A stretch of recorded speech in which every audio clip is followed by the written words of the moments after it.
wait for you in a little cafe feeling blue. Cars are passing, let's go live. Every second you're on my mind. City breathing cold and slow. Coffee fading, let it go. Rule the glass, I watch tonight. Hoping you'll be in my side.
Located in Gqeberha, formerly Port Elizabeth, Aldo Scribante Raceway was officially opened in 1974.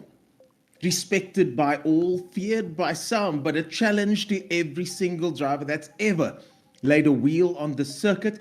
We now find ourselves in round 4 of the MX5 Championship at this very circuit. David Christie, my name is Dennis Page. I'm joined by David Christie. What a circuit, what a championship, and here we are at round 4. Yeah, what a round. And listen, we've got a lot of scores to settle after round 3 at Kyalami. It was an interesting one, wasn't it? It was a chaotic one, but yeah, really looking forward to this. It's a nice, fast, open circuit, kind of a little bit like Killarney, but I think we are ratcheting things up. We're coming up to the halfway point of the season.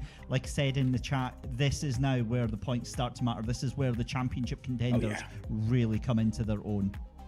Yeah, the championship, it's all about the championship at this stage of the year, isn't it? And this circuit, I think a lot of drivers know this circuit. I think a lot of drivers like this circuit. But whether you're going to be fast here, that's a whole other kettle of fish. The way the circuit is modeled, I think it's very close to the real deal. So some of those drivers with real world experience might benefit from going around this track tonight, but only time will tell as we make our way to the start of what I think is going to be an absolutely incredible event. And of course, none of this would be possible without our sponsors, David Christie. We've got a lineup of sponsors that have all come together to make this championship possible. And thanks to those sponsors, we find ourselves here at round 4. The time has flown by, hasn't it? Yeah, it really, really has. And obviously, you know, we, like you said, we give a lot of love to our sponsors, to Caddies, to Spirit Invest, RDSA, Warwick Wealth, Appleton.com, Starfunds.ai, and quite a few actually are about to come on board halfway through the season. But again, it's what makes it so awesome, the fact that it's so well supported here, Ernest, and the fact that, you know, it's what allows us to bring this broadcast to you guys and girls out there at home. But look, you know, like I said, the halfway point of the season, I think we've seen a lot of grudge matches. This is what I wasn't expecting. A lot of, grudge matches. I don't want to say bad blood because it's definitely not bad blood, but I'm guilty of hyping it up a little bit. Yeah, we leave the bad blood on the circuit. There's nothing wrong with the little odgy-bodgy on the circuit as long as they play it safe. But speaking of odgy-bodgy, Kyalami was one heck of a race. And round 3 was so exciting, David Christie. I think you can agree on that one. It delivered in every way, as Kyalami often does as a circuit. It absolutely does, and it was full of action points and chaos. But Ernest, we could talk about it, or we could just go to the highlights. Let's do that. The lights are about to come on then. 3 lights on, 4 lights on. We are ready to go racing for round number 3 of the Racing Spirit MX5 Championship. Fantastic start there for De Villiers Best. There you can see Alaric Enslin, but it's actually Tian van Rooyen and Chris Karsten who go 4 wide. Tian van Rooyen. Oh no, there's pandemonium in front. What on earth? There's a problem in front. Alaric Enslin's involved. As that is very, very wide there from Scott Sanders, and immediately loses that position out again. Although Tristan's going to have the inside line for the second to last corner. Contact, trying to rub on each other, and this is what we're saying. 20 minutes left to go. Do you need to be taking these chances here? I don't think you do. And it's going to be late on the brakes. Tries to pull it into the apex. That might actually be a move there. I don't know, but we'll certainly side by side stuff over here. Daniel Kent and Dewald O'Reilly just behind him. Chris Karsten battles it out now. This is the battle for 6th position. Jason Mitten gets the undercut there, a little bit sideways. I think he lost some momentum there, did Jason. Here comes the final corner now. Battle for 1st and a battle for 3rd. But it looks like Tian van Rooyen will take it. Tian van Rooyen takes the win across the line. Behind him is Martin Jacobs. Oretile gets 3rd place. A fantastic 3rd place from him. They will do the same going into turn 1. Tian van Rooyen on the right-hand side of your screen as they head off now. Martin Jacobs on the outside, and down the inside comes Oretile trying to slot into position, but he's still in 3rd place. Tian van Rooyen leads off by quite some margin. He's going to take the very wide line because he's got the distance, he's got the space, and I think Tian van Rooyen, if he doesn't get taken out here, but someone's on the inside going fast down the inside, it's going to be close. They all bunch together, but somehow Tian van Rooyen gets through first, and guess what? Chris Karsten is in the mix, and Alaric Enslin in 4th position. Place is Chris Karsten. Björn Berger in the wall. Björn Berger in the wall, falls all the way down. I know there's a lot of fans of his in the chat, so they'll be quite disappointed with that. Here comes the move now. Down the inside of the mineshaft, towards the outside of the corner leading to the final section. Can he make it stick? No, he can't. No, he can't. Oh, that's so close over there. Dewald O'Reilly gets ahead just by the slimmest of margins, and Tian van Rooyen is literally right there, but now he's got the inside line for the final quarter.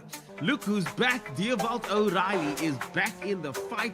Dewald O'Reilly is rubbing his hands together with glee as they go into turn 1, because this is his opportunity on the final. It's the last corner, De Villiers Best. Do not make a mistake, Dewald O'Reilly. Oh, but he does! My goodness, they don't! Oh, no! Don't roll it back, don't roll it back, don't roll it back. Throws it away and causes even more. No way. No, look what's just happened. Alaric Enslin gets the podium. Chris Karsten, the Are fan you favorite, wins kidding me? The Villiers Best gets the win, and Alaric Enslin gets the podium.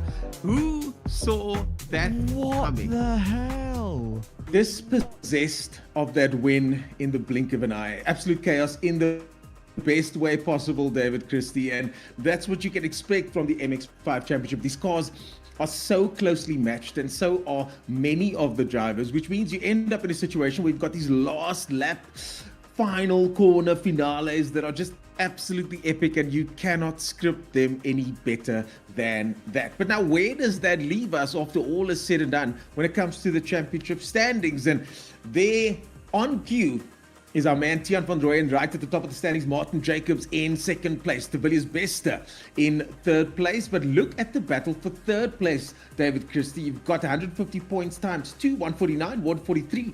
And Dewald O'Reilly still well within the mix. So I think even down to number 14, Troy Dollenshek, who's unfortunately not here with us today, is in it with a chance. But Tian van Rooyen certainly looking good, but Jacobs is going to have something to say about that, I'm sure.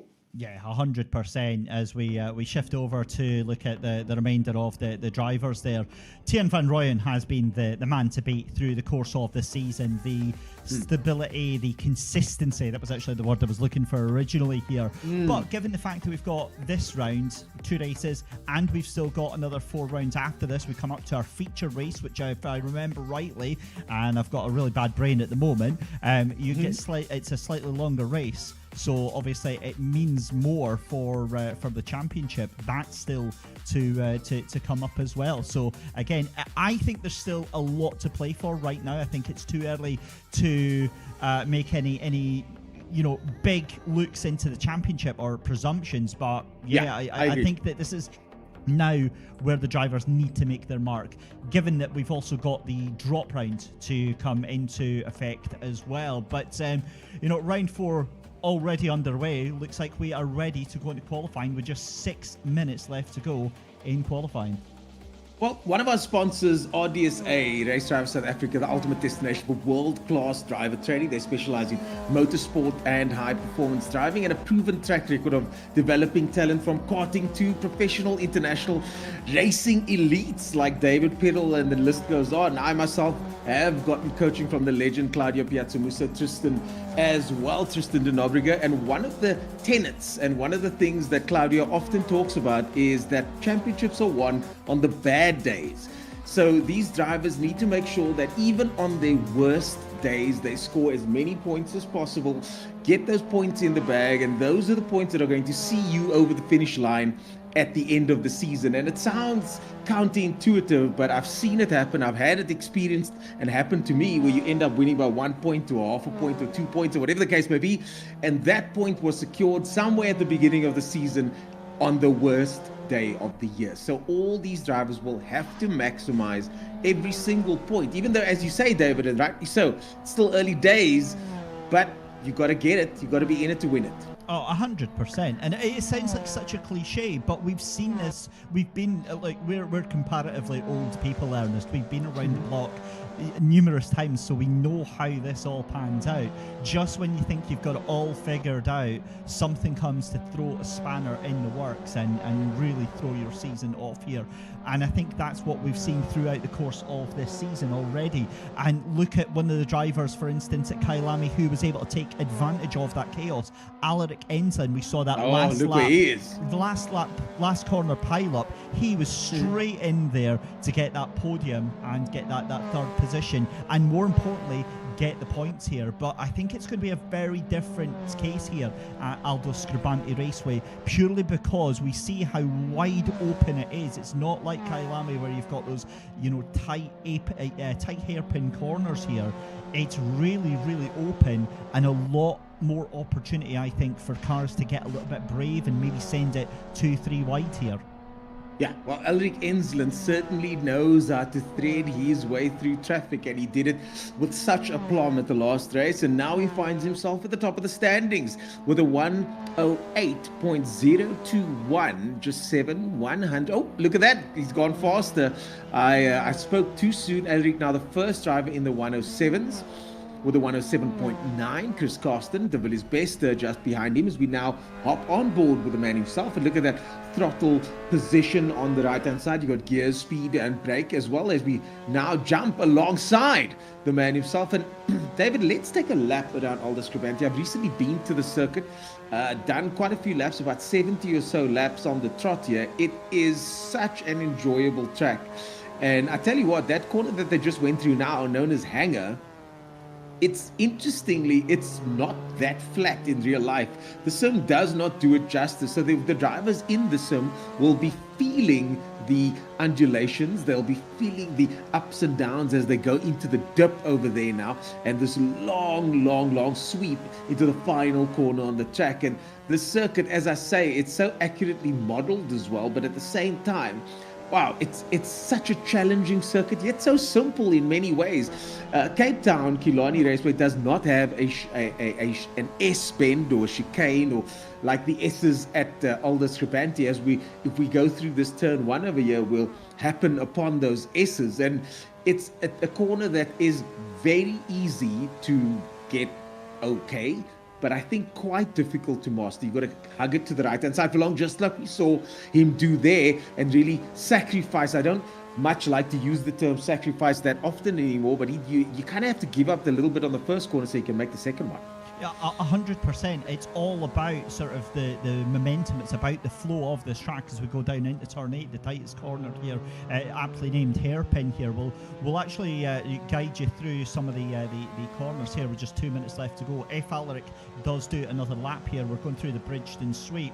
And again, this sets you up for the back straight and that turn 8 down into Dunlop, that tight right-hander. But again, traffic management is going to be the key. So let's go on board then and stay on board with Alaric Enslin, who has just been pipped to the post by De Villiers Bester. 107.734. We go rocketing across the start-finish straight then, down into turn 1, into Luke Repco for another lap here. Again, another wide right-hander here. You can really take a lot of speed into it. You don't want to hug the inside line too much, but again, just drifting the car before you get into turn 2 and 3, into the S's. It's a right, then a left, then back on the power as early as you dare, avoiding that curb on the right hand side. Assetto Corsa really does weird things with the curbs here. Through the kink, a flat out left hander at turn 4, then it's into turn 5 again, flat out through West Bank hanger before you're straight onto the brakes again, into turn 6, into the hanger, still trying to get a little bit of the toe of the car in front, using all of the runoff strip on the left hand side before we go through that fast turn 7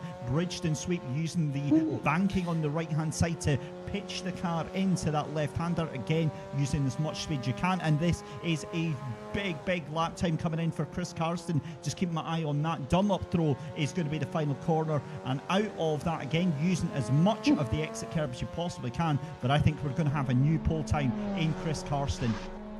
Oh, and Chris Karsten, unfortunately, he does go up. He does go up. 107.6. You absolutely called it, David Christie.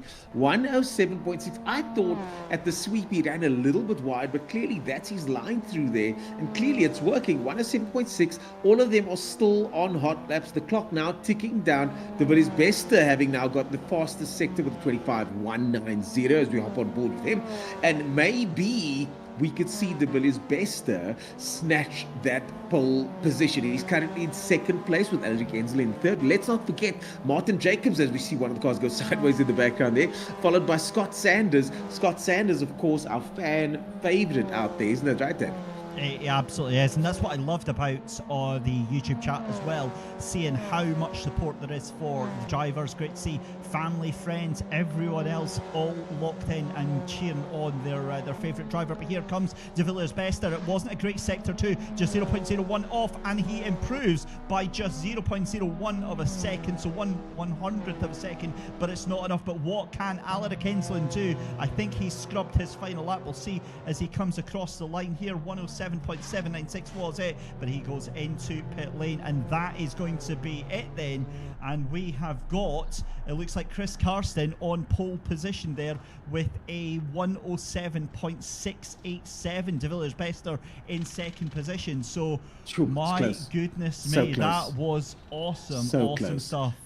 So close, just tenths of seconds separating the top 10, and the first 3 separated by hundredths of seconds, hundredths of a second. Simply incredible on a circuit that's 1 minute and 7 seconds long. I mean, those are minuscule amounts, David Christie, minuscule amounts. I'll tell you what, a company that does not deal with minuscule amounts, of course, is KD's Asset Management. They're a fund manager that specializes in fixed income investment. They've acquired Spirit Invest in 2018, was acquired by Spirit Invest, I apologize, in 2018, and has since evolved to be the specialist fixed income fund manager within the group. Check them out at spiritinvest.com. And I've got to say, I'm loving, Ernest, how you're busy paying the bills there. So a huge thank you to that, and a huge thank you, as you said, to our sponsors who make this championship happen. We've got 15 seconds left to go on the end of qualifying here, so that'll roll over. Then we have a couple of minutes to go through the grid. But one thing that really jumped out to me, and we'll kind of go through this as the cars are on the grid, because we've got plenty of time to look at them. But that was 1 second here, Ernest, separating the top 11 drivers on the field here. Top 11 drivers. So, bro, it just shows you, and we were talking about this off air early on. I think this is often something that happens. You've got a big spread at the start of the season, and then all of a sudden, these drivers start to bunch up. And you start to get drivers that are improving, those that are becoming more focused, those that are practicing more, those that are getting more invested in getting a better result. And then they start compacting, and just look at that. Chris Carsten in pole position over there. De Villiers Bester in second place on the right hand side of your screen. Then Elric Ensland in third place. And watch out for Elric at the first and second corners. Now, the overtaking opportunities into turn one don't present themselves too often unless you force the issue, but I suspect Elric might be able to get into second place there. Martin Jacobs on the right hand side of your screen, followed by fan favorite Scott Sanders. I wonder why I want to say that in an American accent. Then to the right of your screen is Hein van Niekerk, and then Tian van Rooyen, who is just Mr. Consistency, isn't he? Tian van Rooyen starting low down in 7th place, but I don't think he's going to stay there for very much longer. Tristan Drosevier in 8th position, Uretile in 9th place, and Dewald O'Reilly in 10th position. Daniel Kent, Ryan Pay, Elton Gishen, Jason Mitten, and Brandon Robert make up the top 15. But that's not all. We've got 16th position over there, just behind him, and Conrad Reynolds in 17th with Morgan Jacobs, and Vian Berger making up the number 19 spot. James Carter, as mentioned, in 16th place. But we are almost about to go racing, and sheesh, man, this is going to be an exciting one. Turn one, it's a tight corner, turn one, and I think that these drivers are all going to have to realize that this is for that first corner, it's going to have to be a team sport, David. Oh, it really, really is. They're going to have to behave themselves. We've seen this on every single round where it's almost like...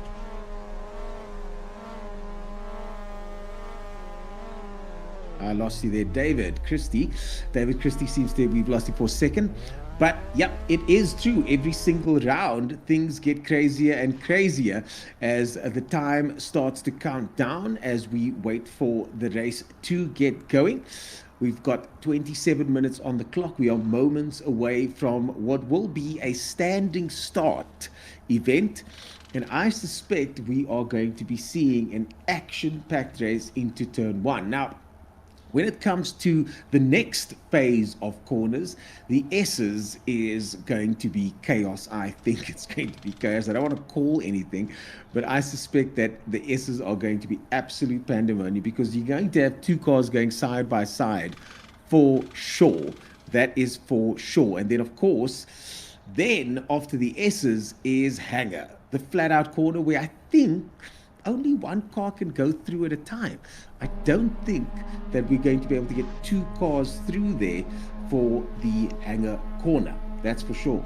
But these drivers are known to try and force the issue somewhat as we cut back to our widescreen shot. Please bear with us, folks, as we seem to be having a bit of a technical problem over here, and our team will be looking into it shortly as we wait for things to get going. This, of course, we're all good. I just didn't want our poor audience getting drowned out by the full throttle of the drivers on the grid, because they've just got the throttles pinned. So okay, awesome. About 30 seconds to go. We'll head back to the grid there. But yeah, look, you're absolutely welcome back. Spot. Thank you. Yes, I was busy I chatting missed away you. and then realised that my mic wire had just accidentally disconnected itself. I'm glad you sure sorted, because that's I was the worried spirit if it was out me, there. so I'm glad it's you. Yeah, it's probably for the best of the audience, to be fair. But yeah, never mind. I did not mean it like that. But here we go, ladies and gentlemen. How many seconds out are we at this stage? 30 David seconds. Christie? Oh my goodness me, 30 seconds. I was just talking about those corners, and I'm trying not to jinx it, David Christie, but I think it's going to be chaos into those first two corners, because bombing into turn one at Aldo is just an insane experience, because the way the corner is structured, I think some guys are going to be taking slightly different lines, and then you've got the S's where it's one of those corners where you kind of have to concede as we now count it down. We've got 5 seconds left. Chris Carson on the left-hand side of your screen, De Villiers best and Elric Enslen in third place. Watch out for them. The lights go out. Chris Carson's with a lovely start. He's off way ahead into the distance at this stage, but where will De Villiers best to be? Elric Enslen in third place. He's not going to get into second place. In fact, he's going to stay. Hein van Niekerk slots up to fourth with Martin Jacobs now in fifth place. Scott Sanders in sixth. They make it through, no issue so far. I was completely wrong. Why? Because these guys are starting to spread themselves apart. And now 2 by 2 into the S's they go. Will it work? 2 into 1 does not go, as 2 cars go flying off into the distance. Yeah, that's Alaric Enslen then, who's been sent off for the 3rd race in a row, off to the inside. Then he manages to recover down in around about 10th position. So we know that he's good for the comeback drive, but he has been thrown right into the mix. Again, it seems like Elric Enslen wants to have comeback drives every time. Someone that doesn't want to do a comeback drive is Chris Carson. He's still in first place, 0.3 of a second ahead of De Villiers Bester with Martin Jacobs, and they kind of got a bit of a spread. Tiaan van Rooyen, though, no surprises there, applying pressure to Tristan Roosevelt. And again, at this early stage of the race, the likes of Tiaan van Rooyen, I can understand, wants to make moves, but the problem is you've got to balance that off with not getting taken out. I thought that was a car off into the background. Now, this is something to point out, actually. That's Hein van Niekerk, who is having some severe connection issues at the moment, so he will cause our time screen to go a little bit wonky. But more importantly, I think that it was Alaric Enslen who was right beside him, right at that first corner. So I think it might have been a little bit of netcode that caused Alaric Enslen to go straight off. Man, what a pity. I don't see Elric Enslen in the top 10 even at this stage, just outside in 11th place, but only 1/10 behind Daniel Kent, and he's going to, I'm sure, make quick work of Daniel Kent to try and carve his way through. He's on a race-winning pace, is Elric Enslen, but can he get to the front of the grid? He's still got 23 minutes to do so, which is a lot of time, David Christie. It is, and he's already trying to take that 10th position from Dan Kent, a driver that we know has no fear whatsoever of getting his hands dirty. We've seen a number of incidents with Dan Kent fighting as we've got more chaos and fighting going up. That's Ryan Pay on Tristan Roosevelt trying to go up the inside there. Roosevelt getting sent to the outside, and that means that Ryan Pay is going to be up the inside, but they're still side by side and still door banging, as yet again we have another heart attack from Hein van Niekerk. Ryan Pay is going to try and take him down the inside. He's lost track position there, so Tristan can close the door if he wants to. He is clear, and he does. He closes the door. He is clear of Ryan Pay, but I think Ryan Pay will not be giving up that easily. Still early days, 22 minutes to go, but these guys, their pace is absolutely frenetic regardless of how many minutes are left on the clock, Dave.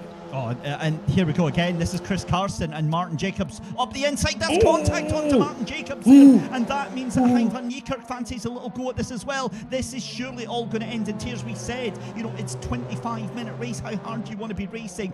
All of the drivers have just said yes to that question. That's exactly what they've done, and this is what we see time and time again. Again, it sounds like a cliche. Chris Carson tried to make the move on Martin Jacobs. It didn't work, and now he's got to fight off Hein van Niekerk and Scott Sanders as well as they go back into line astern here.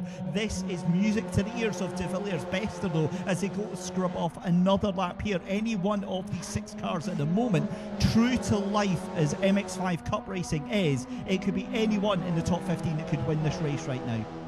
A bit of a slobber knocker there. No surgical precision there, but it was a close call. We want to see that, but great car control from those lead drivers there to make sure they all stay stuck to the pavement, as Tiaan van Rooyen in 6th position. Look up ahead there. That's Hein van Niekerk off the circuit.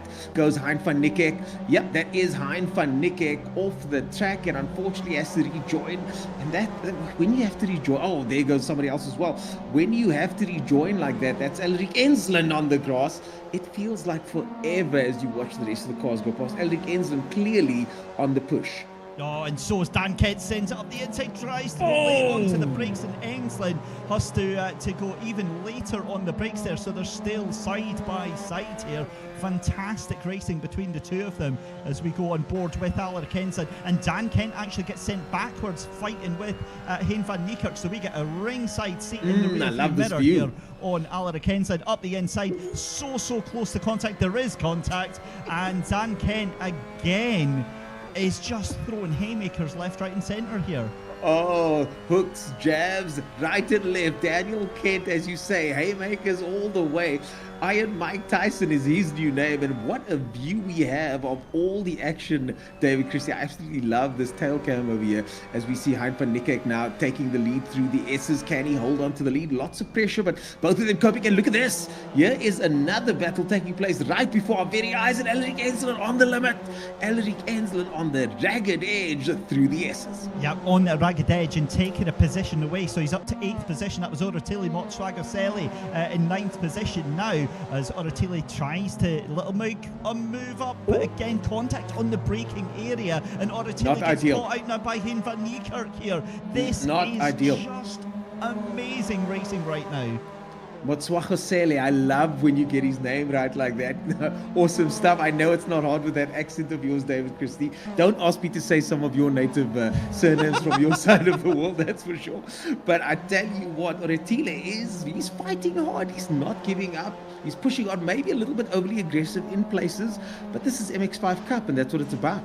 It absolutely is, and I'm just keeping an eye on that lead battle as well. De Villiers Bester setting the fastest lap of the race, but he is starting to get drawn in by Martin Jacobs now. The gap 0.8 of a second between first and second, and 0.7 of a second between second and third as well. Meanwhile, Alaric Enslin, again the man on a mission right now. He is charging, and Ryan Pay is his next next car in the pack here. But the thing is, Alaric Enslin, as much as he is fast, he is a very clean racer.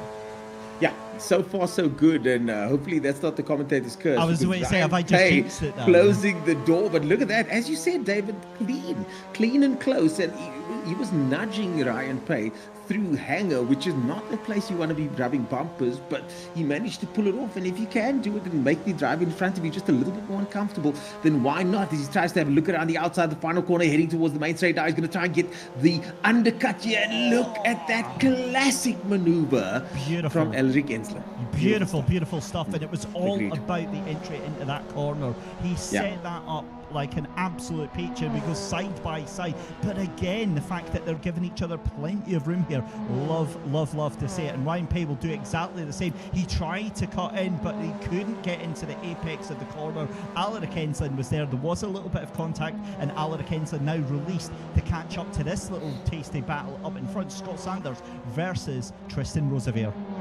Yep, lots of familiar names getting mentioned over here. Scott Sanders, Tristan Roosevelt. Yeah, that's the old look and see. The old look and see as he tries to make the dive. No, the door gets closed by Scott Sanders, and Tristan trying to have none of that as he goes back around the outside now for the next corner. He'll be around the outside for the sweep, but it's so difficult to pull this move off. As you can see, Tristan commits. And just, I apologize, Scott commits. Scott gets it back. Now Scott's going to go defensive into the last corner, or will he? He's got the distance, so he doesn't need to do that, but let's see what happens on the next corner. A little bit of sideways action there from Scott, or could it be the delay on his ping time? But either way, he's going to be feeling the pressure for yet another lap with 16 minutes and 39 seconds on the clock. Alaric Enslin took 0.7 of a second out of this battle here for 5th and 6th position. He will be on the tail end of it by the end of this lap. I think you were right. There is a huge moment there for Scott Sanders. That was Tokyo drift time yet again. We've seen that so easy to do in these MX5s, and again we saw that last lap as well. You cannot turn in on a car that is already there. No harm, no foul. It'll just cost Scott a little bit of time, but the problem is dun Alaric Enslin in the mirror like an absolute plague right now. 0.4 of a second, and that is looking very interesting for that 5th position right now. Scott under real pressure to get into that 5th position back from Tristan Roosevelt. But here we go then. Alaric Enslin looks one way, then the other, decides not to push it. And again, this is something that separates Alaric from the rest of the drivers here.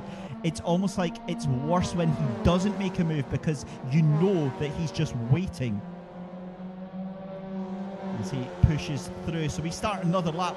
Fastest laps coming in left, right and centre here, and that is going to be Tian van Rooyen with the fastest lap right now, 107.7. Here comes Alaric Insland, jumps out to the left hand side of Scott Sanders. We've got 15 minutes left to go here, and this is the battle for P6 right now. Again, has to go around the outside but gets the inside for the exit of turn number 2 through the S's. Again, contact between the two of them, and Alaric just lifts off a little bit to let that car get the run through. Oh, and that's a little nudge on the rear end of that bumper. He could have been alongside, but again, we're just seeing the mettle of these two drivers right now, and the pair of them actually still managing to catch up to Tristan Roosevelt. Wash your hands, folks, because the plague is coming. Alaric Insland is about to infect this entire field with his speed. That's for sure, because he is a man on a mission, David Christie. Currently 7th position, and so exciting to watch as well, but clean so far. But it's so easy in these types of situations to assume that it's always going to stay clean. As a driver, you're getting away with all these moments. You're battling with drivers that you might have spent some time with. Scott Sanders getting it sideways, not the place you want to be losing momentum, that's for sure. And I think Alaric Insland will happen upon another victim. That's going to be an easy one for him this time. But the point is that he cannot take this clean driving for granted, because there's still 14 minutes to go, and he's got to keep it tidy for the next 14 minutes, as yet again he gets another position, takes him up into 6th place. And I'm absolutely going to regret that play comment, because I'm going to have Alaric in my DMs at the end of this broadcast when he listens to it back. But I apologize. I just ran with what you were saying. Okay, that's my excuse. We say it with love as well, because Yes. you know it's just such a frightening thing to have Alaric in your rear view mirrors, nice. purely because Well said, well you said. know that he is just so damn fast here. Okay, but- so let's call yeah. him. What is his car black? Because then we could call him the Black Death. I saw what you did there. I saw what you did. Yeah, Martin Jacobs. I thought his car was looking a little bit skew-iff there, but yeah, he's having some he's having major connection issues connection. there. Not the best advert for the graphics of Assetto Corsa, that's for sure. But the leaderboard doesn't lie, and he's still 1 second behind the Villiers best, regardless of what it looks like out there. And Martin Jacobs, hopefully his personal experience is not being affected right now. And hopefully when he gets to close quarter battles, like you were saying earlier on, these guys are swinging hooks, and hopefully he doesn't get an illegal shot as per the rules of the game. Yeah, 100%. As we see De Villiers best there. 13 minutes left to go here, so he has had a decent run so far. And what I've also noticed is Martin Jacobs actually losing a heap of time right now, so he was having some real issues. I wonder if he's maybe pushed that car a little bit much. The tyres starting to get a little bit smoky here as we blink, we miss it, and suddenly... actually, hang on, Alaric's up to 5th and Tristan's up to 4th, so what happened to Tian van Rooyen? Oh, he's got damage. Tian has got some big damage on that front left of the car there. Yeah, Tian van Rooyen getting a lot of damage. Having said that, David, we've seen in the past that even with major damage, you can nurse these cars around at a decent pace. I'm sure it's not easy. I'm sure you've got to kind of talk yourself into understanding that the steering is going to be skewed, the car's going to pull to the left or right, but you've got to manage that damage. And Tian van Rooyen now finds himself in 9th place. This is not going to be good for his championship title run, but I'm sure the Villiers Bester and the rest of the contenders are rubbing their hands together with glee. 100%. But back to this man here. Alaric Insland is now up for a P4. I don't think he's going to get any more than that, given that it's 7.5 seconds up to Chris Carson on the podium. But he is fighting tooth and nail to try and get this 4th place from Tristan Roosevelt. So the two of them have got a lot to go for, as that was Scott Sanders doing a little bit of rallycross in the MX5 Cup car here. But again, this is just scintillating stuff, because again, when does Alaric pull the trigger here? You know he's going to be trying to do it. I've noticed that through the hairpin. He tries to get a later turn in to get a much better drive out. Very intelligent driving there. Very. Just something I've been working with one of my clients on that exact corner is the cutback. Try and keep left, keep the car left, swing the nose by as we cut to Scott Sanders off the track. That's not what we're talking about as we go through Dunlop now. And the car's been loose on Scott Sanders, hasn't it? As we look up ahead, Alaric Insland just behind Tristan now. And if we can just cut to that, look at that. Around the outside goes Insland. Can he pull this maneuver off? This is going to be tricky around the outside of turn 1. You've got to commit full ball. You've got to give it all you've got. And it's so difficult to do, but they pull it off. Now all of a sudden he's got the outside line for the S's, but he will have the inside sideline for the second part of the S's. They touch, and he goes wide. He cuts across the circuit. Will he get a penalty? Will he get an advantage? No, he doesn't. Slots back in behind Tristan, and the battle continues. He does, and Scott Sanders also off again. He is, I think he's cooked his tyres because the car is so difficult to control. He drops down from 4th position all the way down to 5th, and Alaric takes the position back from Tristan Rosevear. I think Tristan's going to feel a little bit hard done by, given the amount that Alaric skipped across the grass there, and still obviously gave the position back there. But yeah, that's going to be an interesting one to pick apart for sure. But yeah, this is all starting to kick off. I mean, we had a 25-minute race here. We had 10 minutes of kind of like, just it's fine. It's just bubbling along, and now suddenly, for whatever reason, it's all kicking off. We've now got this amazing battle for 6th, 7th, 8th, and 9th. You've got Tian van Rooyen back up to P6, Dan Kent in P7, Hein van Niekerk in 8th, and then Scott Sanders in P9.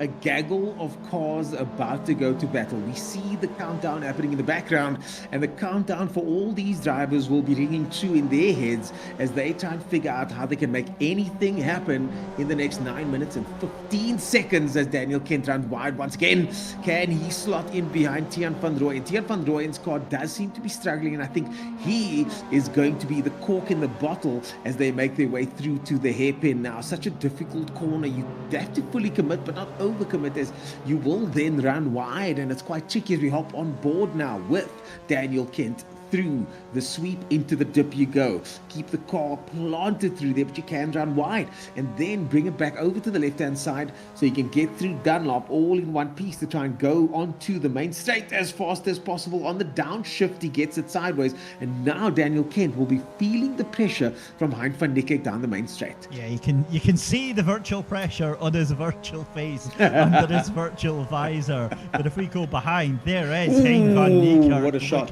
What a very, very menacing. Is it going to be a send up the inside? Nope. But I think that's going to be too much speed into the corner there from Dan Kent. He manages to get away with it just there, though. Yeah. But what I was also noticing is Alaric Ensign, for the pace that he's got, he's actually getting dropped by Martin Jacobs and Chris Karsten. That gap now 11 seconds.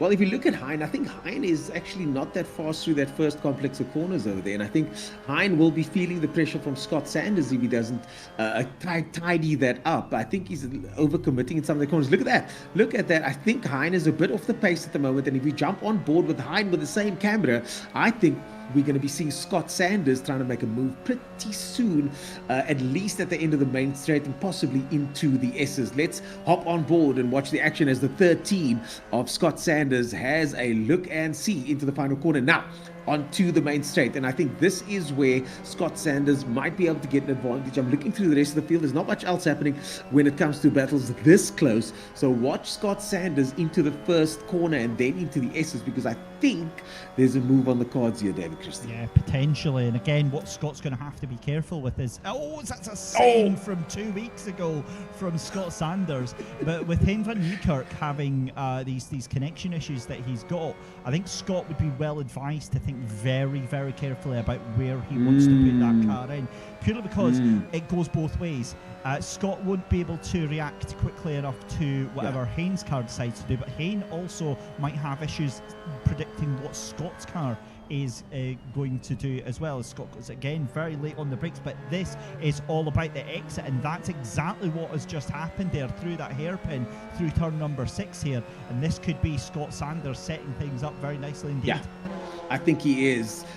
Check those post boxes, people. Check your PO box, because Scott Sanders is about to lick the stamp and send it. I think he's going to try and go down the inside again on turn 1. That's where the opportunity lies, I think. But look at this, just in front of this group over here, we've got Hein van Niekerk, Daniel Kent, so close down the main straight. Hein van Niekerk gets down the inside now. I think he's got it.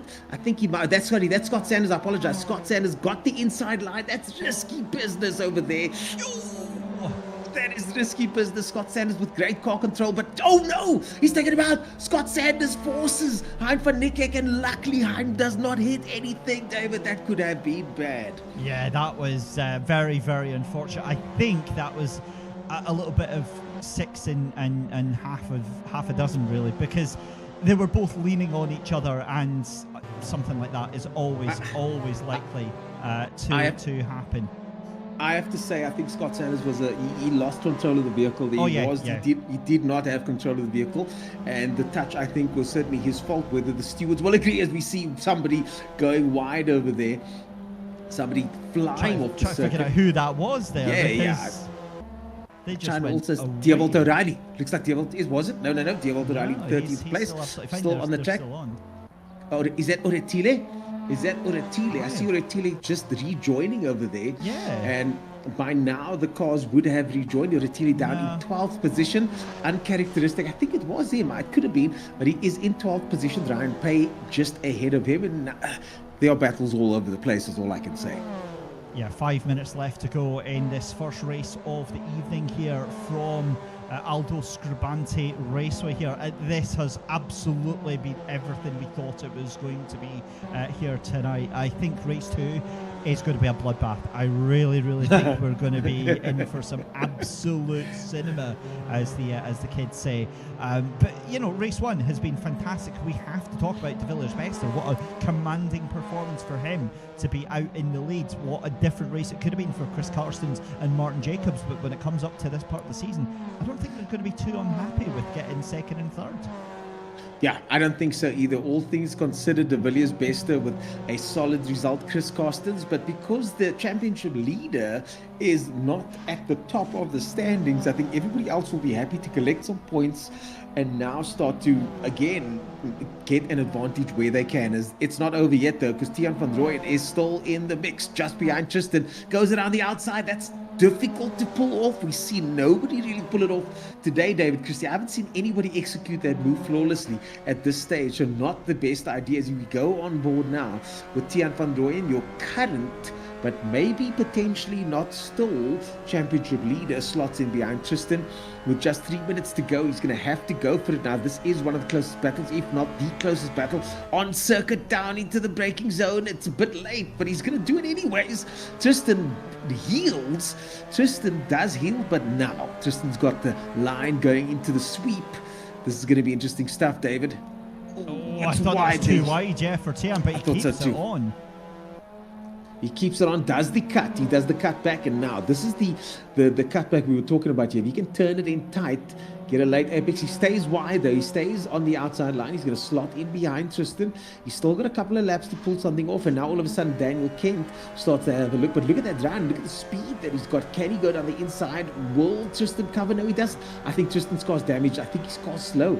That was just too easy down that section there, as Tiaan gets the position back, and damage control in effect for Tiaan van Rooyen. Yeah, he's going to have to watch out as well for Tristan Rosevear, because Dan Kent also fancies having a little bit of fun at this party with 2.5 minutes left to go here.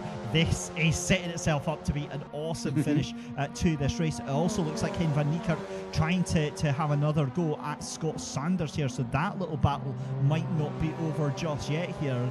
Again, this is what I love about this championship, this Racing Spirit MX5 championship here, Ernest, is you literally just do not know where to look. The action is plentiful, and you know, honestly, as the sort of broadcast producer here, I am at my wit's end trying to keep up with all of the action that's going on here, and I love it. I love the fact that we get, because we've both done broadcasts in the past where it's been super sleepy and nothing's happening, and you'd rather have this. You'd rather have something where it's just so much action all of the time. I'd much rather be confused by who's where and just trying to figure it out the entire time. It makes the time go so fast because it's so action-packed, and these guys have really put in a fantastic show, regardless of whether they wanted to or not. Hein van Niekerk in 9th position now. I'm sure not something that he's going to be too happy about, all things considered how his race has gone. But Oretile Matsugasele now in 12th place as we go on board with him. Also, someone that has been known to work his way to the front of the field, but thanks to a reverse grid, which we will get in the next heat, things should be shook up quite a little bit as we go on board with Oretile. It's not over yet. They've still got a minute to go or so, and a position can still be made up. Every point counts, and you got to try and get it. You got to try and get it.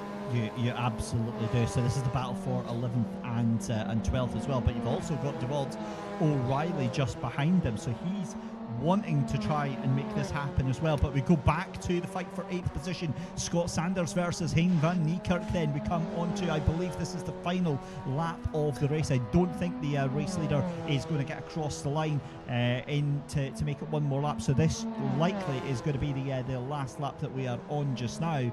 And I think that's a little bit too far back from Hein van Niekerk unless he gets the run out. Beautiful move. Trying to cut it around the outside. You see the pace that he has got right now. But we're going to have to cut to a race leader. Yeah, and van Niekerk trying everything. We can look at the delta there. We can see it's down to 0.3 as we cut to De Villiers Best around Dunlop, the final corner. And he will cross the line in first place. Chris Carstens in second place. The closest battle still Hein van Niekerk, but it's now down to 3/10 of a second. Chris Carstens in second place. Morgan Jacob in third place. I'm not sure if that's accurate over there at this stage. Let's see Martin Jacobs in third place, and then Elric Enslen in fourth position. Unbelievable stuff. Tiaan van Rooyen gets fifth place. That's good damage control from Tiaan van Rooyen. Tristan gets sixth. Seventh is Daniel Kent.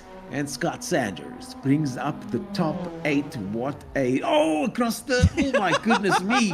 Guys, it's over. It's done now. Somebody's reversing that. Scott Sanders reverses into the grass over there. Not an ideal way to finish the race, but finish nonetheless they did. And action-packed stuff as we go to the comments quickly. Yes, I've also seen a great improvement in Scott, says Andre Carsten. So there's lots of love for Scott once again. Vian getting some love over there. The Chad says he loves this track.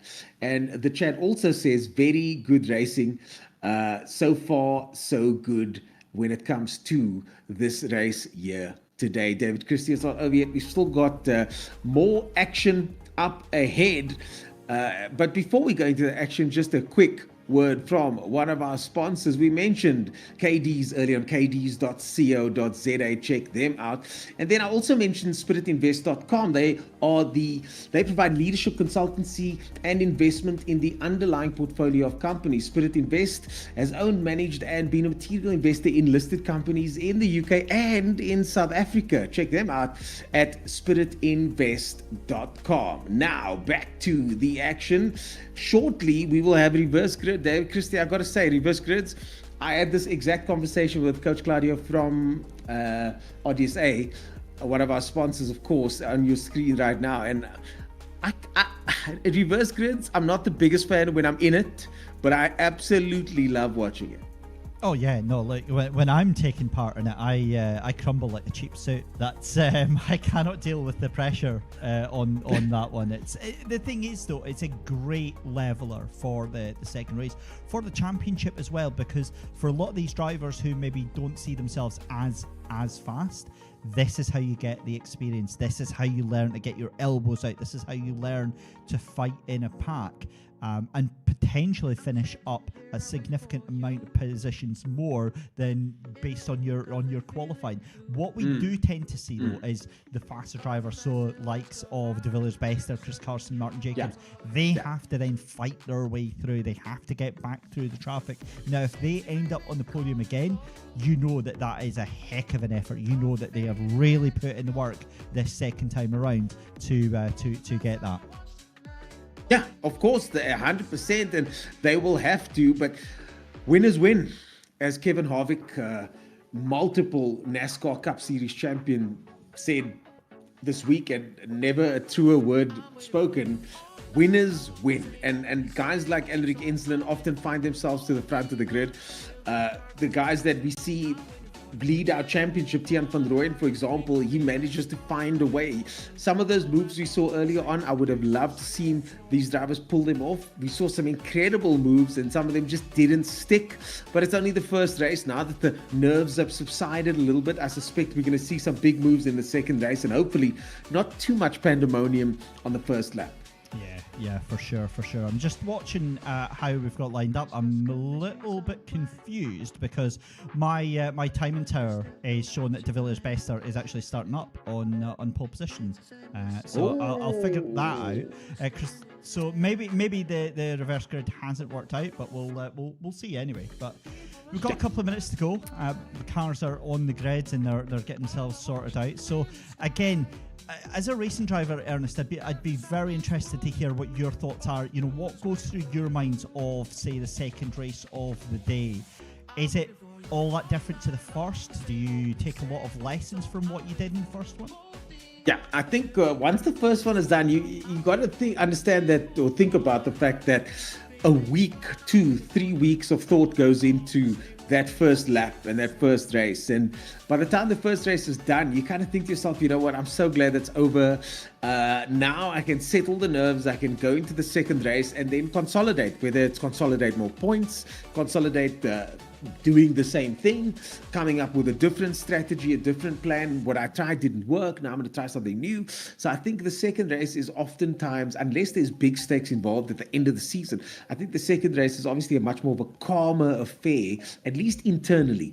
But that does not mean that that's what shows up on the track, David, because on the track, oftentimes we find in the second race, guys are more comfortable with the speed and they try things that they maybe shouldn't be trying in the first corner. So you never know. In motorsport, as Murray, the famous F1 commentator, once said, or many times I'm sure said, is anything can happen in motorsport, and it usually does.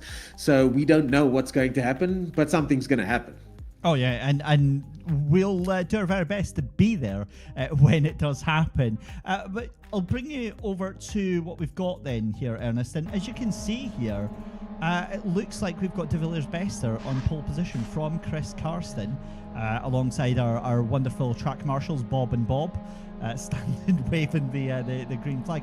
But again, so De Villiers Bester on pole position, Chris Karsten in second, Martin Jacobs in third, and Alaric Enslin in fourth. So I wonder if they'll maybe try and sort that out. I'm not sure. Let's see. We'll get a word from our team shortly as we look down the grid now. Let's, in the meantime, look at the grid, because if the reverse grid isn't happening now, I don't think it's possible to reset that, David Christie, because simply that would mean that once we stop this race, all that information is then wiped off the table. But yes, De Villiers Bester is in front. Chris Karstens is in second. Martin Jacobs third. Alaric Enslin in fourth place. Tiaan van Rooyen, Tristan Roosevelt, Daniel Kent, and Mr. Popular Scott Sanders in eighth position.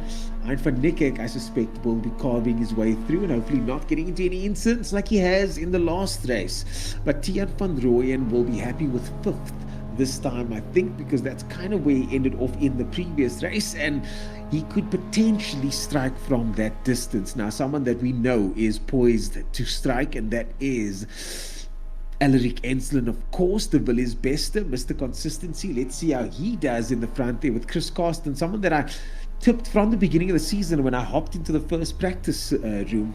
I saw Chris Karsten's pace and I was quite shocked that he didn't quite rate himself as one of the quicker guys, although I think he certainly has proven himself to be so in the current moment. Yeah, for sure. And there is a look at Alaric Enslin there. 30 seconds left to go. He will be in a prime position. But again, we saw him up there earlier on in race one at the start, and it's these starts that he's getting caught out on. He's getting caught in other people's incidents here. Yeah, but that's what motorsport's about.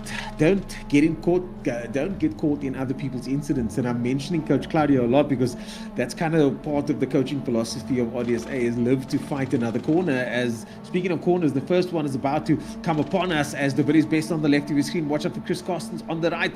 The lights are about to go out, and as they do, a great start from Chris Karstens on the left-hand side. For the rest of the field, pretty much nipped and tucked in as they started.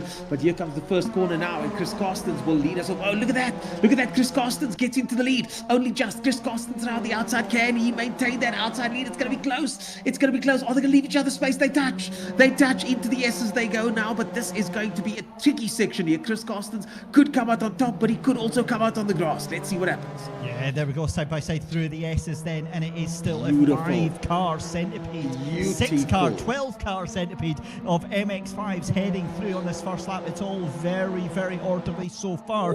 That could all change in the next 3 corners here. Martin Jacobs in third. That is going to be on the grass. That's Tristan Rosevear, Scott Sanders as well, but manages to keep the foot, and that keeps them onto the toe here of this Alaric Ensign, fighting for third place with Martin Jacobs. That's losing them a little bit of time, but De Village Bester then down into second position, and Chris Karsten sees the lead. He says thank you very much as Alaric Ensign takes the inside line, but still has Martin Jacobs on the outside here.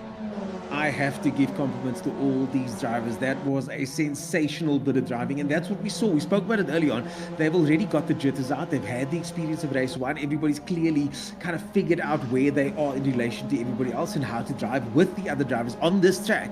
And there you see Chris Carson pull off, frankly, the overtake of the race for me on the outside of turn one and through the S's to find himself in first position with the Villiers Bester right behind 4/10 of a second. Now, Alaric Ensign, of course, in near the front in third place as we go on board with Tiaan van Rooyen. And now someone goes backwards off That's the track. Sanders. That's Scott Sanders has been sent off. Scott Sanders in last place now as he rejoins, and that is, he's going to have to get binoculars out to have a look at the rest of the field as Scott Sanders goes bird watching at the back of the grid. Oh, that's such a shame to see that big crowd favourite there getting caught up there. It looked like there was 3, 4, 5 cars involved in that instant, and Scott Sanders got kicked out onto the grass. Gets rejoined, will manage to make some more positions here, but again, this is now starting to see the ebb and flow here. What we see is the first sort of 5-10 minutes here, it eases out, and then all of the gaps close right back up. Another man on the move right now is Dan Kent. He's up to P8 just now and still chasing down the likes of Ryan Pay. But what a start from Oratilo Motswagaselli in 9th position. He is charging hard. He was 11th place on the end of that first race, already up to P9 right now.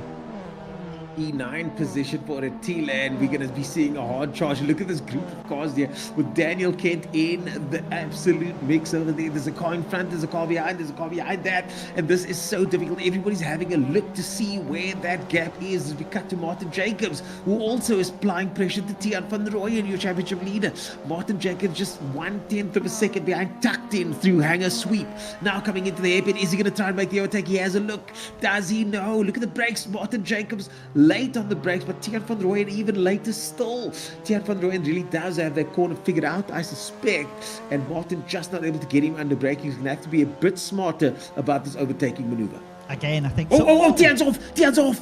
That Tiaan's was off. a unforced error there from Tiaan van Rooyen. Very, very uncharacteristic. That's going to be big damage for that MX5 there. Very surprised to see that happen. Gets onto the tail end of that group there, but stunned to see what on earth happened there. You can see the crack on the windscreen. That is heavy damage on that car. That's a big hit, and I've got a bit of a confession to make. That's exactly the same incident that I've had at that corner, where you lose the back end and all of a sudden you find yourself in the grass and the tires are so close. The corner kind of closes in on you and there's not much time to react, and then bang, you find yourself in the tire wall, and now he's on the recovery drive. I suspect that car is heavily damaged, and Tiaan van Rooyen, your championship leader no more, finds himself now in 14th position. This is not going to be looking good for him and his fight for the title. 2 laps later, and Oratili Motswagaselli has got another 2 positions there. We get ringside seats for Dan Kent versus Devaldo O'Reilly. We've got a car going white at the exit there. I believe that is the 13th place car. That might be Aiton Gation. It is losing a position back to Tiaan van Rooyen here. So Oratili sets the touch paper up. He is gone right now and looks to be chasing down Ryan Pay, potentially trying to get 6th position right now. And Ryan Pay again struggling with the tail end of that car here. So again, already only 5 minutes in here, Ernest, but we have really seen about 10 minutes worth of action. So we're getting proper value for money tonight. Time certainly is relative. If you've ever thought of the theory of relativity, you're seeing it play out right in front of our very eyes. De Villiers Bester now on your screen. 2nd place behind Chris Carson, the man that stole the lead on the first 2 corners in sensational style. But Alaric Ensign, the fastest man on the circuit, is just 9/10 of a second behind these 2 as Chris Carstens goes defensive, and this is going to push De Villiers Bester into Alaric Ensign. I think it wasn't necessary to go defensive there. Speaking of defensive, Oratili on the attack on Ryan Pay. Ryan Pay also taking the defensive line through the airpin. Yep, and we've seen a car off in the background. That was Jason Mitten rejoining there, losing down from 10th position. He's down to 12th. You can also see Aishan Gayton, James Carter trying to avoid all of the chaos and carnage that is going on here. So this is an epic race right now. And Alaric Ensign lights up the timing board then, fastest lap 108.087. That is actually considerably slow here, but it's this man here we need to keep an eye on. De Villiers Bester going round to the outside of turn number 1 here, and we have a fight, ladies and gentlemen, for the leads. This is getting very, very spicy indeed. Spicy indeed. All the spices, sprinkle it on thick. De Villiers Bester all over Chris Carstens, but little does he know that Alaric Enslin is cooking up a little storm of his own in third position as he inches ever closer, and we watch Chris Carstens once again go defensive. I think that's a strategic move to make sure that that spicy meatball you were talking about includes Alaric Enslin. Oh, absolutely, and Alaric is in a very, very decisive position right now because he's within Yes. striking distance of both Chris Yes. Karsten and De Villiers Bester, but we've seen this time and time again like a proper gripping crime novel. He's just on the periphery, he's on the edge here, just watching what happens, letting the two main protagonists of Chris Karsten and De Villiers Bester sort out amongst them, and then he's there to pick up the scraps. That's exactly what we saw in race 2 at Kyalami, but we do need to cut back to Oratili Motswaga. Oh, look at This this. is side by side into turn 1. Side by side, Oratile gets the lead momentarily, but can Ryan Pay holding off? It's wide for Oratile. Ryan Pay back in that position. Oratile cuts back into the inside. Ryan Pay covers through the S's, and Ryan Pay maintains position, but Oratile so close as Ryan gets it sideways. It's all fair in love and racing as Oratile and Ryan Pay battle it out, but look who joins the party now. Daniel Kent and Dewald O'Reilly with Tiaan van Rooyen now back in the top 10. This is just epic stuff there. So quarter of a second separating P6 and P7. It's the same for Chris Carson, and here comes Alaric Enslin then. Top 3 separated by less than a second, and Enslin is pushing, and he is pushing hard right now with just over 16 minutes left to go here. This is setting itself up for an absolute cracker of a race. This is what we saw at Kyalami, the top 3 fighting it out neck and neck, inch by inch, corner by corner, and we are here for every single moment of it. But it does look like Oratile going to be side by side again. Oratile side by side again. Who's got the lead though? They're separated by nothing. They are separated by nothing. Oratile's got the lead. He's got the inside line this time. No, Ryan Pay gets it back at the outside. Ryan Pay still got it. Oratile's got the line though. Ryan cuts him off once again, and Ryan Pay maintains position. One of the best drives we've seen from Pay in a long time. Such a great defensive drive from Ryan Pay, but still 16 minutes of this to go. Side by side through hangers, a bad idea. It's a bad idea. They touch. It's Ryan Pay goes sideways. Oratile again alongside. Here come Daniel Kent and O'Reilly. It's close. They touch. Someone's going to lose out, and this time it's Oratile. This time it's Oratile with Daniel Kent, Dewald O'Reilly, and Tiaan van Rooyen right there. Let's go. I said you were getting value for money tonight, and that's exactly what you are getting here. Oratile Motswaga. This is what we were saying, is that you can have a go at the car in front, i.e. Ryan Pay, but if that doesn't move, then you're going to have the likes of Dan Kent, Dewald O'Reilly, and Tiaan van Rooyen breathing down your neck. Meanwhile, we've got a casual 3-wide battle for bleed while we're watching that. There we go. Chris Carson up into the lead. No, thank you, says De Villiers Bester. So De Villiers Bester retakes the lead, and who look at that up the inside? That's Alaric Enslin. There was contact between the two of them, but it did look like it was just running on the inside, and there goes Oratile again, fighting side by side by Ryan, and that's going to be a mistake by Ryan. We saw that last lap as well. Ryan really overdriving that car, and that was that what we call a robust move. And Oratile! Oratile spins out. Oratile he comes off worst. He's now got to pocket. He's now got to pocket and wait. He eventually gets going. Oratile gets off worst. That's what we like. As we now see Chris Carsten in third place with De Villiers Bester in the lead. Alaric Enslin a second behind. And look at this. Here comes their battle now. It's a 4-way battle at the moment. But look at the lead. And De Villiers Bester gets his position back. I'll take it, he says. But Alaric Enslin's going to have something to say about it. 15 minutes to go. Chris Carsten's in the mix still. I think Chris Carstens can be happy with that lead. He managed to get into the lead, but unfortunately just not managing to keep. Yo, what a little moment in that race. That last 3 minutes of the race was absolutely fantastic. I feel like we're going to go off the boil onto a little bit of a simmer, so we'll keep an eye on this battle for second, third and fourth. You've got to say, because Aldo Scribante starting to drop back a little bit from De Villiers Bester. Karsten and Jacobs are going to get a little bit impatient, but here is the battle for 6th, 7th, 8th, 9th and 10th as well. You've also got 11th. Scott Sanders is actually still surprisingly in this fight as well. So Dan Kent is half a second, 0.3 of a second ahead of Tian Van Rooyen. Ryan Pay in 8th position, Valdo O'Reilly in 9th, Jan Berger in 10th, and then Scott Sanders in 11th as well. So they're a little bit spread out now, but they will absolutely close up as soon as Tian Van Rooyen tries to make a move. Dan Kent will block this and they will slow each other up. Tian Van Rooyen has been watching his championships points slip further and further and further away, and him slipping lower and lower on the order. So any points that he can gain back, he's going to fight for, and that's exactly what we're seeing here right now. Tian Van Rooyen currently in 7th position. We've seen him claw his way back every single day so far tonight, and this is going to be no different. So to him, Daniel Kent is just another casualty on his long list of victims that he is hopefully about to dispatch. But let's see if he can pull it off. He's trying to have a look around the outside. We've seen a lot of this happen, and some guys have pulled it off. We saw the lead get snatched like this, and we didn't see it in the first race, David, and that brings us back to our conversation we had earlier on, that can these guys be more tidy on the second race? And I think we've got the answer to that question. They've certainly proven us right in that aspect so far. Well, I can safely say this because we're 10 minutes into the second race, more than halfway.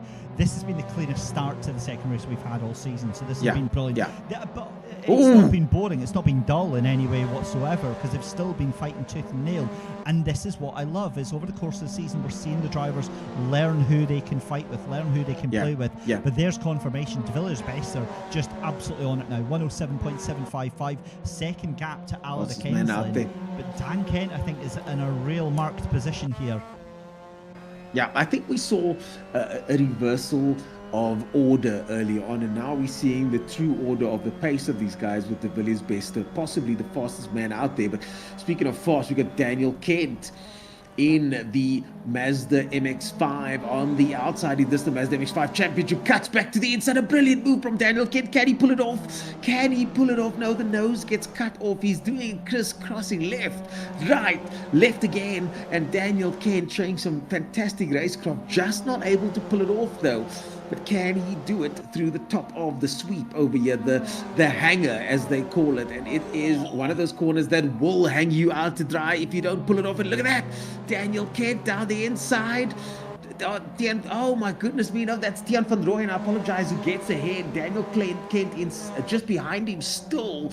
Tian's run wide, Tian goes off, and Tian is off the circuit. Tian runs wide, thankfully not into the wall.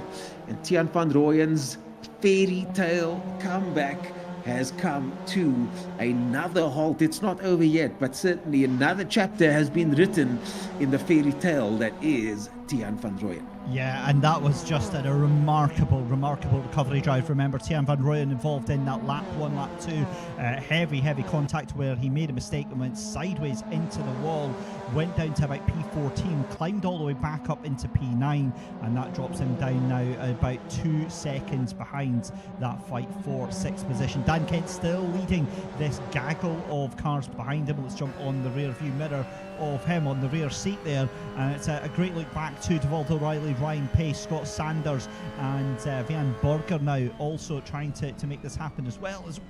That is a sketchy move at the very least from Ryan Pace. He makes it happen, and that is going to be who was that? That was Berger, Jan Berger off to the inside, recovers the car again, but Tian Van Rooyen does make up that position. He's up to P10 now, as we have got all hell kicking off with Ryan Pace, Valdo O'Reilly and Scott Sanders.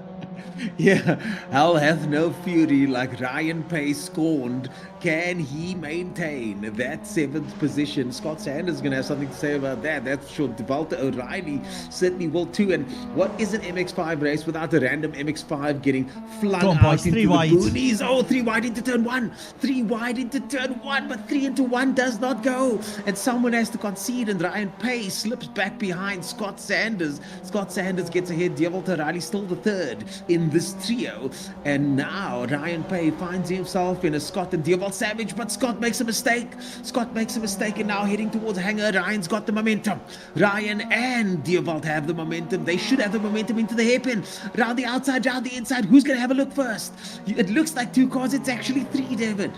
Oh my goodness me. Somehow Scott Sanders with absolute balls of steel to keep the foot pins, keep it pinned on the grass and keep hold of that position. So he holds on to 7th position ahead of Ryan Payne and DeValter O'Reilly, who are now absolutely knocking lumps out of each other right now. You can see the paint getting traded between the 2 of them here, and this is going to overheat the tyres as 2 of them making a mistake there coming out of the final corner. It's DeValter O'Reilly who did try to make that happen there, but it means that gap is opening itself up. Talking of gaps though, Martin Jacobs now onto the back of Chris Karsten for the fight for P3. We've got less than 10 minutes left to go in this final race of the evening, and the gap to the leader is coming down as well. Alec Enslin has maybe saved a little bit of his tyres because De Villiers Bester is absolutely struggling right now.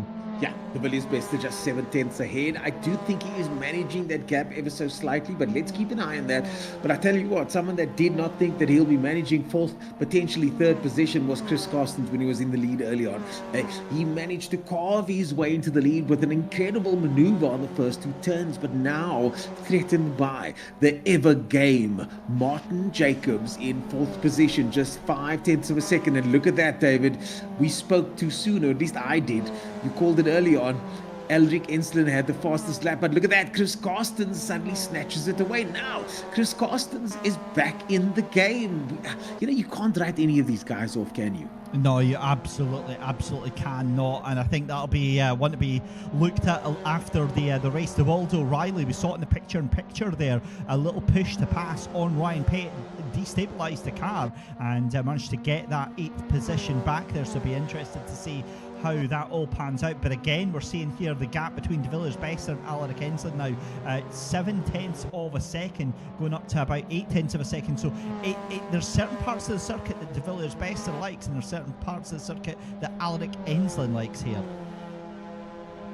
I think Alaric Enslin likes any part of the circuit we can go for the win. And that includes this corner and the next one and the next one and the next one. Martin Jacobs looking good out there. We hop on board with him now. Martin Jacobs again, also someone that's always in the mix here, with Chris Carstens having just set the fastest lap. But Chris is going to have to make sure he stays consistent. I think Chris Carstens has been suffering a little bit here and there with some fast laps and some slow laps, which gives someone like Martin Jacobs, you don't want to give Martin Jacobs a chance, man. You cannot give Martin Jacobs a chance because he will take it. We've seen him do it. We saw it in the earlier rounds at Swadkorps. Martin Jacobs will seize an opportunity where he can.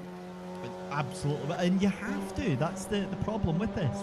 We're talking incredible skill across the entire field here, and you don't get a second chance here. You don't get to pull the recovery drive. You know, we've seen the likes of Thierry Van Rooyen proving that somehow, by the way, up at the P10, as we see Ryan Pace still fighting with Tristan Rosevear here. That was a little bit of an aggressive little the intent was certainly shown there with a hip check there. They say it's the a old hip and non-contact shoulder sport, but this is looking more like rugby. Well, like it was said in Days of Thunder, rubbing is racing, and this is rubbing. So let's see if these guys can race their way to the checkered flag. There were just 5 minutes to go.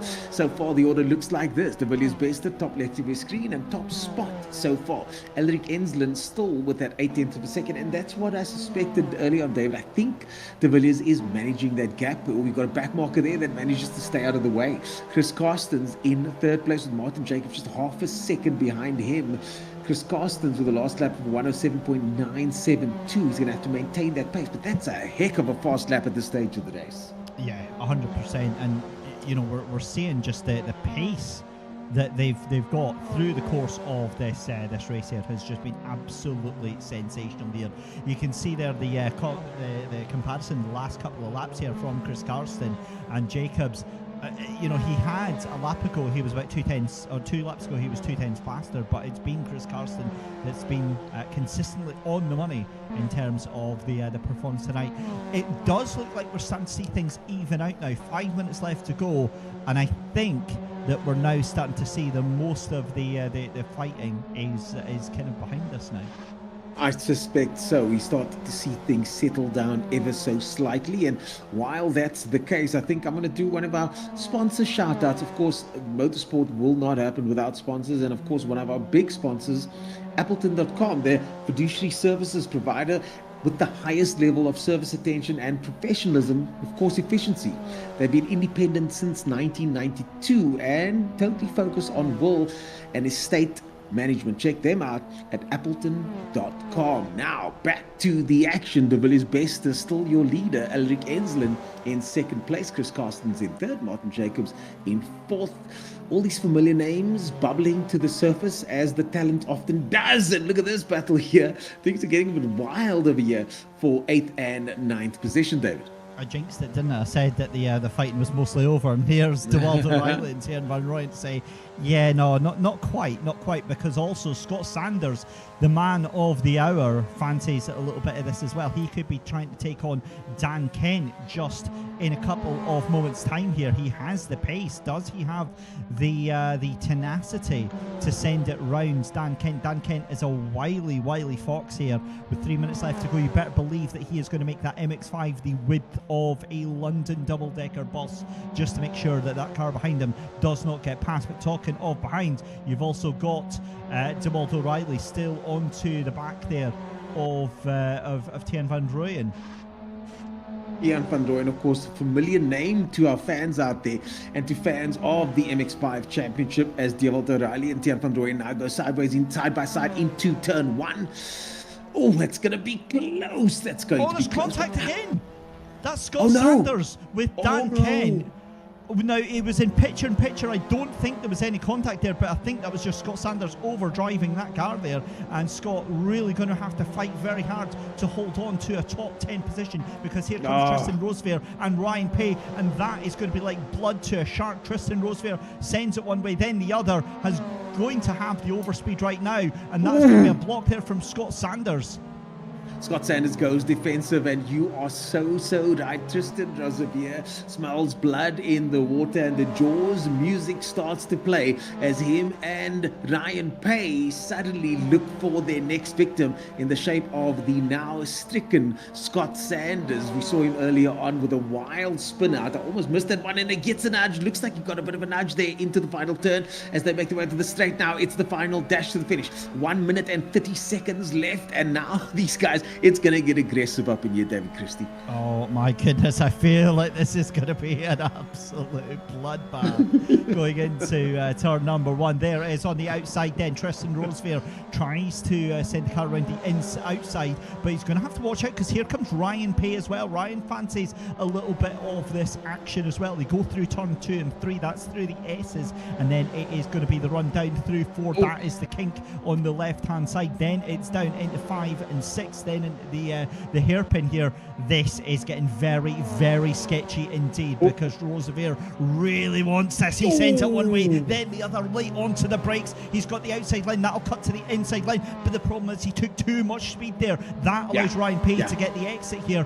This could be very interesting indeed as we go on to, I believe, the final lap of the race here. I think Tristan is a little bit too aggressive on the brakes. He's changing directions just before the braking zone, upsetting the car. And as we know, if you upset the car into the braking zone, you upset the car into the corner. And that's exactly what Tristan's doing. Not to say that he's not quick, not to say that he might not get past in the next corner, but I think that move, that wild move he's doing into the hairpin is not ideal. As look at how defensive Scott Sanders is going, pushing that car right up against that white line. He now rightly pushes across. Does he leave enough space? No, he doesn't. He hardly leaves enough space there. And that's going to be something that stewards will look at. There was a bit of a squeeze there from Scott Sanders. Scott Sanders now losing out and down the inside. Scott squeezes again. Scott squeezes again, and Tristan having to go defensive. Scott sliding now through the S's, and I do think that sooner or later Tristan's going to get it. What's happening here as we go to the finish line over here? De Villiers Bester across the finish line goes De Villiers Bester. Gets first position. Alaric Ensslin just half a second back. Chris Carsten gets third place. Martin Jacobs in fourth. And here comes the battle we were talking about earlier on. Scott Sanders, Tristan, the final few corners now. I think he's done enough, but Ryan Pay might have something to say.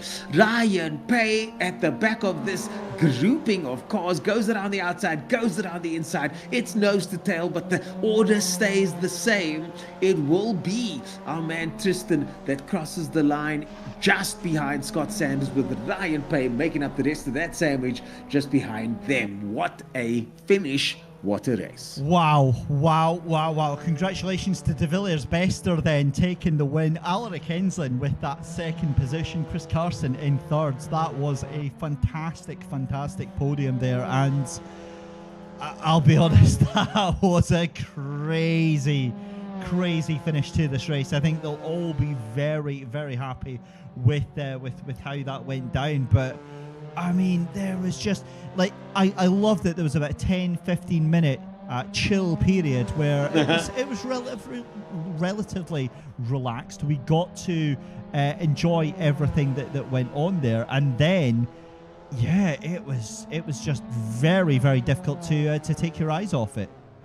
Yeah, it was indeed. It's gripping stuff, of course, but that's what this MX5 Championship is all about. As we now get to the end of our race, we've already got Alaric Ensslin in the interview waiting room, waiting to chat to us. Certainly one of my favorite drivers in the championship, and someone that you can count on to bring the heat. No doubt about that. David Christie, speaking of heat, these guys made it hot up in here. Oh, yeah, they absolutely did. And I think they can be very pleased with everything that they brought tonight. It was just awesome stuff all the way through. I love the fact that Alaric is already ready to have a chat with us. And the times, actually, a huge thank you to our broadcast team behind the scenes, giving us some awesome information. Chris Carson doing the qualifying time from earlier on, 107.687, 107.7 for De Villiers Bester, Alaric Ensslin 107.796. So again, just showing you how awesome that was. But I think all that's left then is for us to start having a chat then, because I mean we've already got who would you like to chat to first? We've got Alaric Ensslin or De Villiers Bester. I think let's chat to Alaric. He was in there first, and let's find out exactly how that race went with him, because Alaric Ensslin is always in the mix, and although he didn't quite get the win this time round, Alaric Ensslin, I tell you what, you got that fighting spirit, my friend, that's for sure. Gents, yeah, it was a fun race. What was fun about it from your perspective? I think it's actually the track. It's my first time driving Aldo Scribante, and I mean, it's made for these type of cars, so it's really fun, even if it's just on your own. Yeah. Chasing someone down, it's just fun doing lap after lap on this one. Indeed. Highlights for you from the race. I mean, there were two insane races. You always find yourself on the commentators' discussion points. Why is that? Well, first race, obviously, I got a tiny bit of a bump there on the lap one. I mean, then Do you like recovery drives? Just be honest. It seems to be my thing. I think I can get used to it. But I mean, yeah, fun race. I can't complain about the results. I'm happy with this one. Nice one. David, anything from you you'd like to ask the man of the moment? Yeah, Alaric, I'm going to apologise in advance for when you watch back the stream, because we called you the Plague on race yes. one. Yeah, that's just it's your new nickname. I like it. What's your thoughts? You know the pace that you've got. What do you think goes through the other drivers' minds when they see you in the rear view mirror? About to infect them with your speed. I mean, I don't really think we're all very equal in pace today. So I don't think anyone was really scared of each other. And I definitely, Bester had quite the advantage there at one of the hairpins, going down to second, which I can't really do. I saw. He had some serious space into the braking zone there. Yes. He uses a shifter, like a H-pattern shifter, and it gives you a tiny bit of a boost when you shift down. It's slower when you use pedals. So yeah. I tell you what, I've been trying that lately, and just like if you watch NASCAR, you notice SVG does the same thing with the clutch, using the clutch to rotate the car into that hairpin over there. I think it works. If you pull it off, I think it works. I mean, it's fun to see this. It's fun to see how we have different lines, different braking points, and we're still getting the same pace. And awesome. soon, next race will probably be side by side, hopefully. Well, I think your championship contention and championship standings is looking good after today. You've certainly got some extra points in the bag, and the championship leader did not have the best race. So I don't know what those points are going to look like, but either way, we look forward to seeing you at the next one, Ulrich. Thanks for the good times, and thanks for bringing the speed, the disease of speed to this race today. Awesome. Thank you very much, Kent. Cheers. See you next time. Cheers. I don't think he was too offended by that. What do you think? I think I got away with that. I think I dodged a bullet on that one. Well, I think let's chat to, before we get to the Billy's Best, let's chat to Chris Carsten and hear what he has to say. I want to hear about that overtake into turn one on the first lap. Chris Carsten, now, how nail-biting was that first lap? And before you get into that, we had a bit of a discussion earlier on about the guys settling into the second race. It does look like you guys settled into that second race a little bit. Yes, we did, but the first lap intense. What do you mean?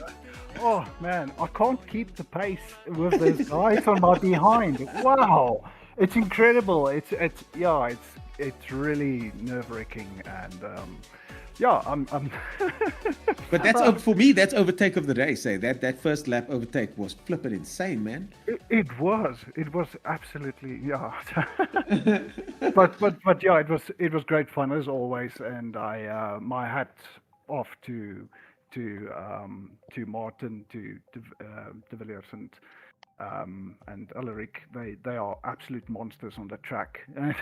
Where do you think the extra pace comes from in the second half of the race? Is it a tire management thing? Do the tires make that much of a difference? Absolutely, yes. I do think that's the thing, and I think they can handle pressure much better than I can at the moment. I still need to learn a lot. I did notice you would have the fastest lap, which was sensational, but just to maintain that fast lap. But that's something you can learn. That's something you can practice. And you were playing yourself down at the beginning of the season. You're a contender now, my friend. Thank you so much, man. But I still got a long ways to go, and I can learn a lot from these guys. So maybe they can give me some advice. I don't think they will. They obviously want to win. So but I'll see what I can do. Look, having said that, I think you're learning just by being around them. One of the things that Tristan from RDSA mentioned, and one of the organizers of this event, of course, mentioned that we want to put the best guys against everybody else. And if you're just sort of outside of that bubble, you now get to see what it takes to be in the bubble and in close quarter combat. And I think we're seeing that live and in real time with you this season, which is cool to watch, man. Absolutely, man. Being on the track with these guys and being put under the pressure and learning from those mistakes and making those mistakes, I think is the most important part of this whole competition, and it's absolutely fantastic. Awesome. Chris, without trying to be biased, you have a fan, so I'll be cheering for you at the next race. I don't care what anybody says. And I'll be cheering from the commentary booth. But we'll see you at the next one. David, Christy, any words from you on Chris Carsten? Just Chris, we've noticed how consistent you have been through the championship. We're obviously now coming up to the business end. What's going to be your plan of attack for the remaining 4 rounds? Well, I don't really have any plans. Just learn much more, review my races as I've been doing, see what I can tweak on the rig to make it a bit more consistent, because my braking points, I think, is one of the weaker points that I have. But I'm just going to learn and keep practicing as much as I can, and just check what the other guys are doing to get that bit extra, and maybe a shot of whiskey before a race so I can stay calmer. That's my man. That is my man right there. That's how the pros do it, I've heard. That's a terrible idea. No, I won't really do it. I'm not even kidding. David isn't. But thanks, Chris Carsten. David, I think you and I could have a whiskey. It wouldn't matter, would it? I don't think. I've said this long before, right? We need to organise a community race where we were on Wreckfest or something like that, and for every lap you complete, you have to take a shot, a Springbokke or whatever. No. I think it would just be absolute chaos. Absolute. I would make it. I would make it a lap and a half. Someone that hasn't made it a lap and a half is De Villiers Beste. Someone that has incredible performance. This not just this weekend, but this race day. But De Villiers Beste, the season is just getting better and better for you. Where some people started off with a big bang, and you certainly did in your own way. I think your season's improving. What has been the what do you attribute that to, and how often are you practicing? No, definitely, I'm quite happy with the result today. I think I've been practicing quite frequently, driving with Chris as well quite a bit. So I've been focusing on trying to understand the balance of the car and how to get the most of it. What do you mean? So one of the issues I've been having is gearing down from fourth to third. The car's quite snappy on corner entry, so I've been trying to keep it more balanced and just do a bit of rev matching. And that's been helping quite a bit. Are you using a shifter? I'm using paddles. Paddles, interesting. I think we're getting a different, varied, not opinion, but some guys are using paddles, some guys are using shifted. I've tried both, and I'm fractionally faster with a shifter, just because I'm able to control the rotation. But clearly, you're doing very well with the paddles. I mean, what are your thoughts? Yeah, I've got a shifter as well and clutch, so I've tried both. I feel like the paddle for me is more consistent, but I've definitely spent more time with the paddle. So I agree. The paddle, a mistake on the paddles is a lot less likely, isn't it? And in this situation, you can't afford a big mistake. One mistake and you're 15th position. We've seen it happen today. 100%. From your perspective, your moment of the race of the week of I call it the race weekend because it's 2 heats, but your moment of the evening, which one was that, do you think? It would definitely be the last race. Basically keeping Alaric behind me. He was putting so much pressure on me, and shout out to him. He did a good job. How did you do it? What's the mentality there? And let's talk about the mental, and because you're a winner, I want to hear from you, man. Let's talk about the mental aspect of keeping you behind you, and then physically, what did you need to do? So mentally, what I try to do is I just focus on hitting my marks. That's all you can do. Obviously, while you're driving, you've got different thoughts popping into your head, but I just try to keep it calm as possible. Yeah, good move. And that also applies then physically, because mentally your brain's focused on your brake marker, your turning point, next one, and physically then you manage to implement that. Then next thing you know, the checkered flag comes out, you're the first guy across the line. 100%. I try to not drive too much before the race, so that it's quite a long race, 10 minutes qualifying and then effectively 50 minutes of flat out racing. So you got to be sharp. Well, and sharp is definitely what you were, and at the sharp end of the field is where you found yourself. De Villiers Beste, your winner. I cannot wait to see those championship standings, because I suspect things are going to look a little different. De Villiers, thanks for joining us. We'll see you at the next one. David Christie, there's your winner, De Villiers Beste. Can you believe it? What a race. I keep wanting to call it the race weekend, because that's what it felt like. We had so much action, didn't we? It felt like a week. That's no, but it absolutely flew by tonight. Honestly, it was just awesome stuff. Just very quickly, we have to apologise to Aiton Gaishan in the waiting room. We'd love to have a chat with you tonight, Aiton, but unfortunately time has got the better of us, because it's really all that's left for us is to kind of look forward to the next round. Yeah, of course, and just one short mention of our sponsors. We've got starfunds.ai, a rule-based quantitative manager that uses the fund selection algorithm. Man, I don't even know how an algorithm works, but they managed to do it. And this was designed in 2015. Starfunds.ai is the website. Go check them out. One of our sponsors. And last but certainly not least, Warwick Wealth. In a world of finance, Warwick lives by 3 core principles of time, patience, and consistency. Go check them out at warwickwealth.com. And these sponsors are what make this championship and this season possible, and the rest of the season continues from the 19th of August all the way through to the 11th of November, coinciding with our main circuit race weeks, so you can't miss it. And I suspect the season is going to hot up. We basically smack bang, as you mentioned earlier on, David, we're in the middle of the season already. 100%, and that's what makes it so awesome. It's been a brilliant first couple of rounds. Really looking forward to our next one. Round 5 is going to be our feature race, so instead of having 2 races, we have a longer, almost like an endurance race right in the middle of the season. That is going to be epic stuff. Cannot wait to see the repercussions of that one, Ernest. Oh, indeed. Well, folks, that is it from us. But before we go, I'm just going to have a quick squiz at the YouTube live and see what's happening over there. Simdude SA says, Pace is here in the chat. Let's go. Good luck to everyone. Well, good luck to everyone. The luck certainly worked. The Chad says, well done to De Villiers. And JT, the commentator from Killarney, a real life commentator, not like you and I, the fake commentators over here. JT, one of Killarney's commentators, an up and coming talent in this space, also in the chat over there. Thanks so much for joining us, folks. We'll see you guys at the next one. My name is Ernest Page, joined by the one and only accent, Mr.